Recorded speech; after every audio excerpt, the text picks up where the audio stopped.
तो कहानी की शुरुआत में हमें बताया जाता है कि दूसरी दुनिया में मौजूद एलियंस ने एक रहस्यमय दरवाजे को खोल दिया, जिसमें से बहुत ही खतरनाक मॉन्स्टर्स निकले जिन्हें काइजू कहा जाता था। बाहर निकलते ही उन मॉन्स्टर्स ने कई सारे शहरों को तबाह करना शुरू कर दिया। फिर इनसे बचने के लिए इंसानों ने बहुत बड़े बड़े रोबोट बनाए, और ये रोबोट्स इतने बड़े थे कि इन्हें चलाने के लिए 2 लोगों की जरूरत पड़ती थी।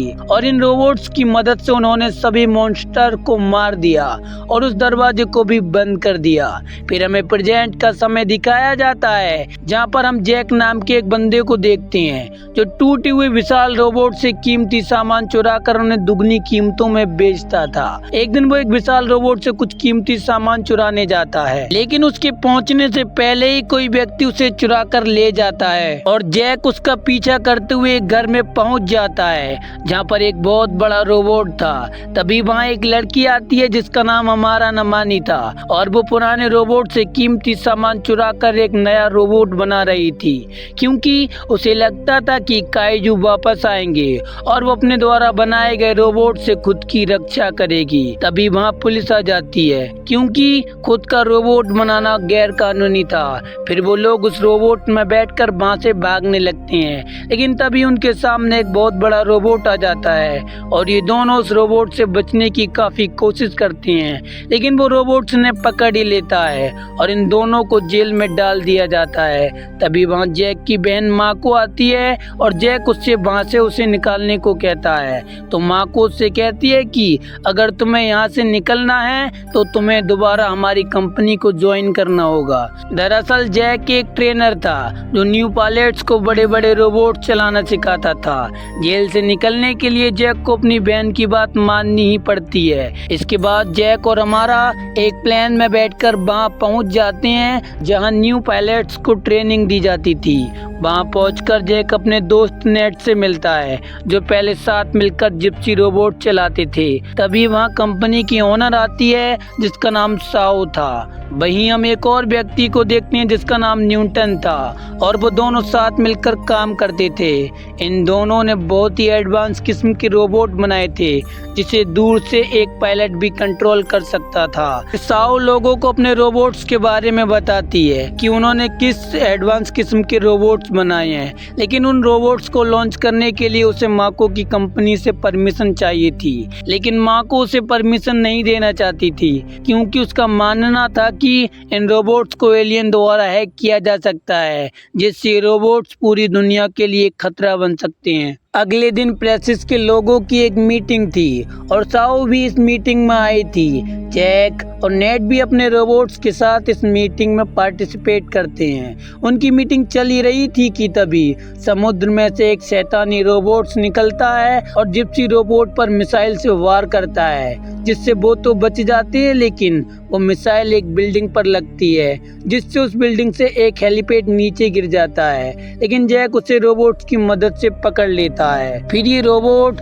उस हेलीकॉप्टर पर हमला करने वाला होता है जिसमें माको बैठी थी। तभी नेट और जैक उस रोबोट पर हेलीपैड से वार करते हैं, जिससे उस रोबोट का निशाना चूक जाता है। फिर शैतानी रोबोट्स और जैक के रोबोट में एक फाइट होती है, जिसमें शैतानी रोबोट्स उन पर भारी पड़ता है।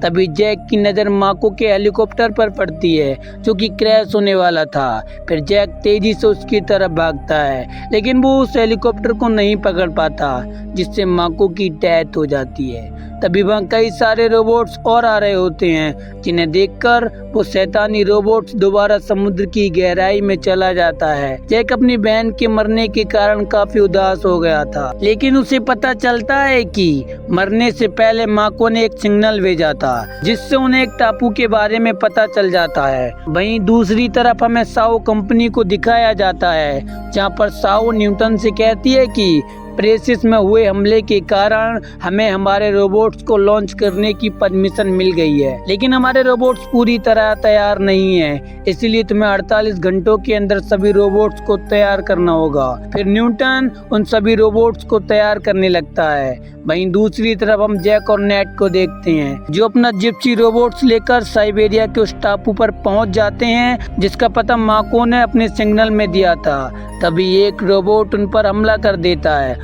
और ये वही रोबोट था जिसकी वजह से माको की डेथ हुई थी।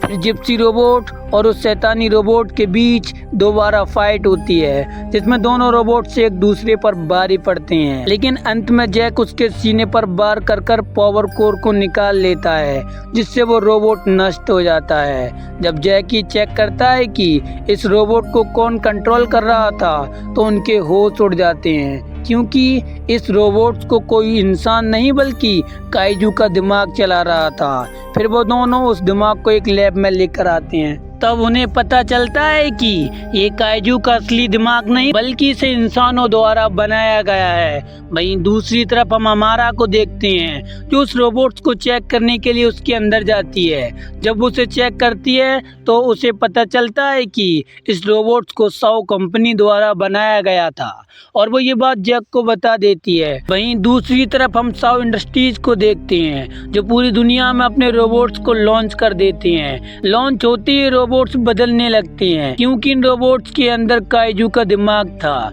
फिर ये सभी रोबोट चारों तरफ तबाही मचाने लगते हैं। तभी न्यूटन का साथी उसके पास आता है और उसे सभी रोबोट्स को बंद करने को कहता है क्योंकि उसे लगता था कि ये काम 100 का है, लेकिन न्यूटन उन सभी रोबोट्स को और भी ज्यादा आक्रामक बना देता है।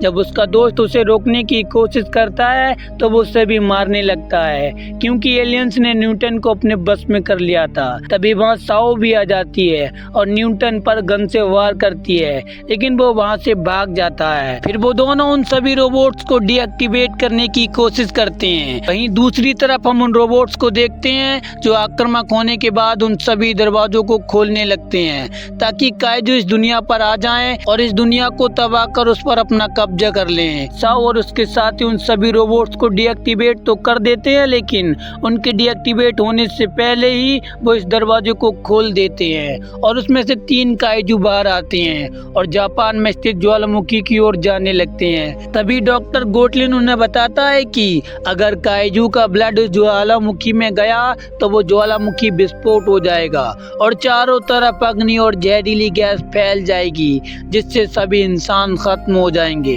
और इस दुनिया पर एलियंस का राज होगा। इतना सुनकर वो सभी पायलट्स अपने अपने रोबोट में बैठकर उन काइजू को रोकने जाते हैं जो शहरों को तबाह करते हुए आगे बढ़ रहे थे। वहां पहुंचकर वो रोबोट्स उन काइजू पर हमला कर देते हैं जिससे रोबोट्स और काइजू के बीच एक जंग होती है जिसमें वो रोबोट्स उन सभी काइजू को बुरी तरह मारती हैं और वो सभी काइजू हारने लगते हैं। ये सब देखकर न्यूटन कई सारे एलियंस रोबोट्स को भेज देता है जिसकी मदद से वो तीनों काइजू एक विशाल काइजू में बदल जाते हैं और वो एक एक करके सभी रोबोट्स को बुरी तरह मारता है जिससे एक पायलट की डेथ हो जाती है और कुछ बच जाते हैं। ये सब देखकर जब जिप्सी रोबोट्स उस पर वार करता है तो वो काइजू से भी बुरी तरह मारता है जिससे नेट काफी घायल हो जाता है, जिस कारण जैक उस रोबोट को अकेले नहीं चला पाता। ये सब देखकर हमारा भी उसकी मदद के लिए आती है, लेकिन उनका रोबोट इतना डैमेज हो गया था कि वो उड़ भी नहीं पा रहा था।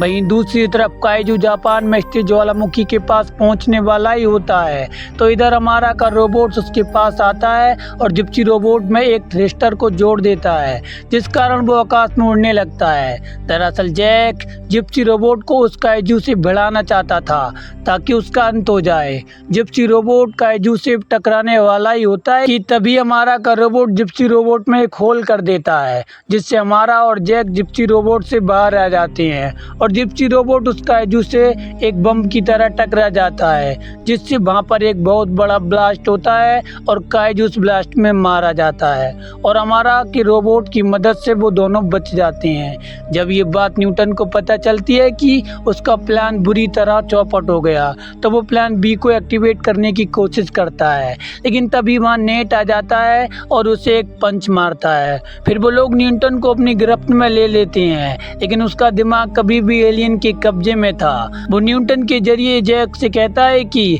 हम दोबारा आएंगे और तुम्हारी इस दुनिया को तहस नहस कर देंगे और इसी के साथ इस कहानी का यही अंत हो जाता है।